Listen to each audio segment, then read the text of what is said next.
Hi everyone, today we're gonna try to solve this math problem.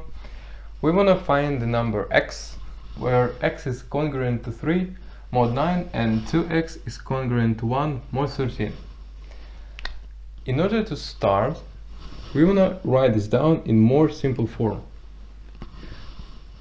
We can just write that x is equal to 9 times n plus 3, and 2x similarly is 13 times m plus 1. Now n and m are integers, unknown integers that we want to find. Let's just quickly note it. So now we're going to divide the second equation by 2 to get x is equal to 13m plus 1 divided by 2. And since we get both equations in the same form, x is equal to something, we can just say that these two are equal. 9n plus 3 is equal to 13m plus 1 divided by 2. Now we divide everything by 3. 3n plus 1 is equal to 13m plus 1 divided by 6. And now we transfer this 1 into the right hand side to get 3n is equal to 13m plus 1 divided by 6 minus 1. We can write this 1 as 6 over 6. And now write this 6 at the top, and this 6 just vanishes. We get plus 1 minus 6 is equal to minus 5. So we get that 3n is equal to 13m minus 5 divided by 6. The last step is to divide by 3 to get n is equal to 13m minus 5 divided by 6. And we get the following equation. Now you may ask, how can we solve it if we get two unknowns, n and m? But this is actually a special kind of equation. It's Diophant's equation, which means we only care about the integer solutions. We noted this at the top, right?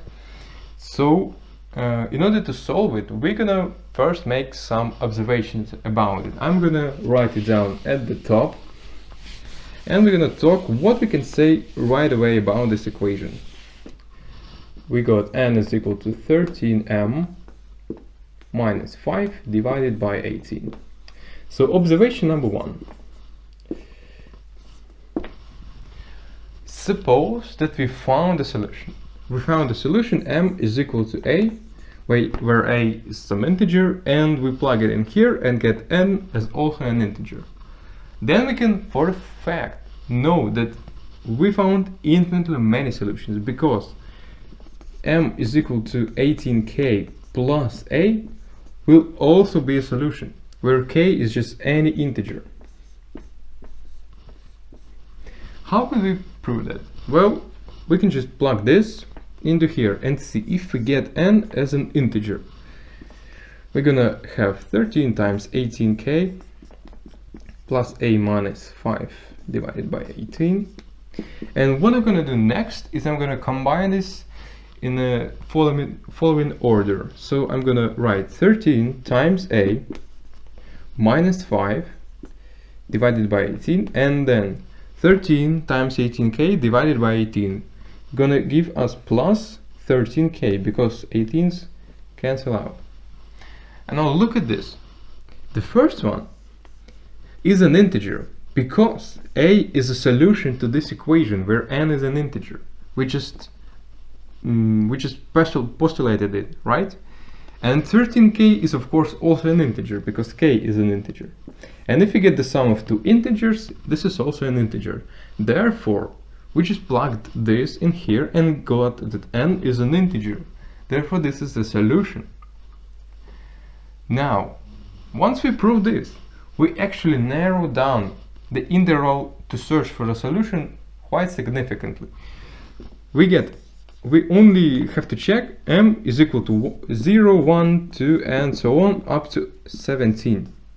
Because if there is a solution out there, any number, we can just subtract or add 18s until we get into this interval.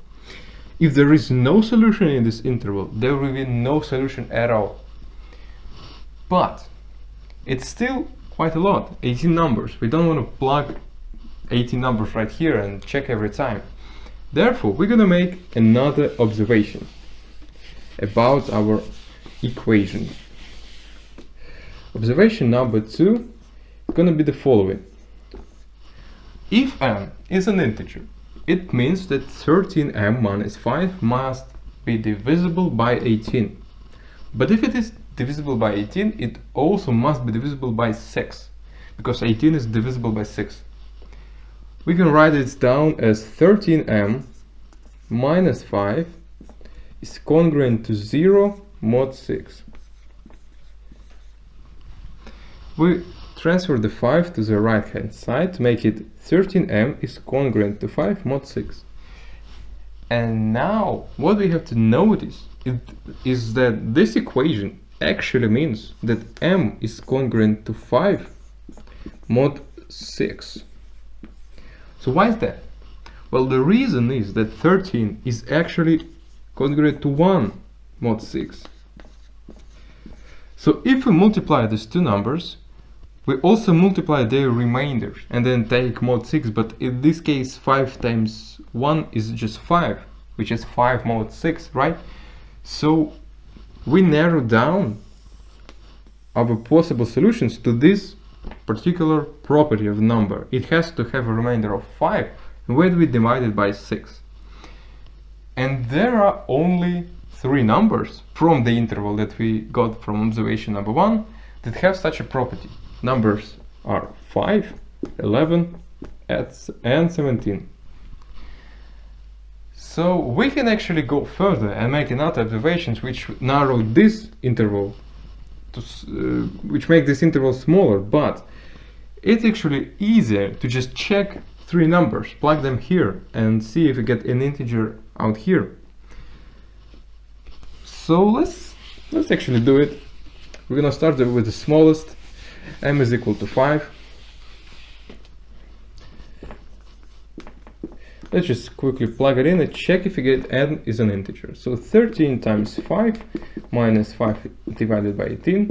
So this is just 13 times 5 minus 5 is 12 times 5, which is 60 divided by 18. We can divide everything by 6, which gives us 13, which gives us 10 over 3, which is obviously not an integer. Therefore m equals 5 is not a solution. Okay, we still have 2 numbers to go. M is equal to 11. Same fashion, just plug it in. And let's see what we get. 13 times 11 is 13 times 10 plus 13 is 143 minus 5. Minus 5 divided by 18, which is 138 divided by 18, and we just cancel 2 to get 69 divided by 9. Now we can also cancel the 3's to get 23 over 3, which is of course also not an integer, right? Okay, so it's kind of terrifying because we already checked 2 of the 3 possible solutions and we got no success. So let's check the last possible number. M is equal to 17. So fingers crossed, plug it in. 13 times 17 minus 5 divided by 18. 13 times 17 is 221. If we subtract 5, we get 216 divided by 18. Now let's just cancel 2's to get 108 divided by 9. And we clearly can see that 108 is divisible by 9.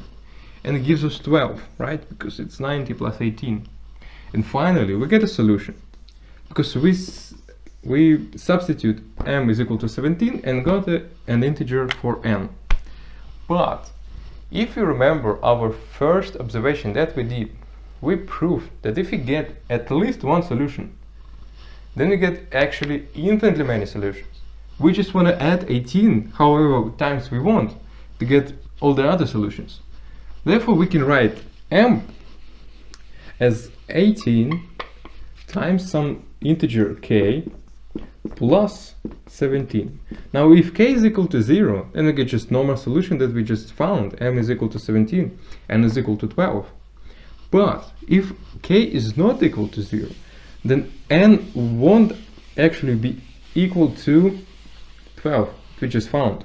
Therefore we want to find all the numbers n dependent on k. We just substitute this here to get 13 times 18k plus 17 minus 5 divided by 18. 13 times 18k divided by 18. 18s cancel out and give us 13k. Now 13 times 17 is 221 minus 5, 216 divided by 18 is just 12. We just solved it, right? So we get all the numbers n dependent on k. And that's actually all the solutions that we have for this equation. We're almost done, but remember, we have to find x. In order to do this, we just plug it, maybe plug n here or m here, doesn't really matter, but I think it is easier to use the first equation. So we write 9 times 13k plus 12 plus 3. 13 times 9 is actually 117k. Now 9 times 12 is 108, plus 3 is just 111. And these are all the solutions that we have for this equation. We just plug k as any integer, 0, 100, minus 1000, and we get all the solutions. If you like the solution and if you understood everything, please leave a like and subscribe and maybe write a comment. That's all for now, and bye bye.